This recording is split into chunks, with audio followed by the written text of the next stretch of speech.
નથી જે મજામાં ખાલી વાવટા તજામાં એવો હાડીનો પ્રવાસી ગોતી લો.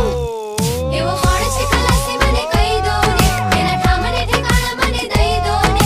એવો કોણ છે ખલાસી મને કહી દો ને, ગોતી લો તમે ગોતી લો ગોતી લો. એવો કોણ છે ખલાસી મને કહી દો ને, એના ઠામને ઠેકાણા મને દઈ દો ને.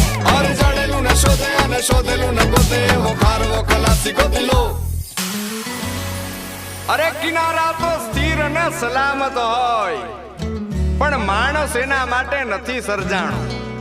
અરે ખારવો ખલાસી તો ઈ કહેવાય કે જે ફણીધર નાગ જેવા દરિયાની સામે ઉતરે અને ઉતરવું પડે, કારણ કે કિનારે તો ખાલી પડે નાની નાની પગલીને, નાના એવા સપનાની રેત વાળી ડગલીને. તોફાનો તરાપ મારે હાલે સાવ આપી જાય તોય જેની હિંમત અને આમ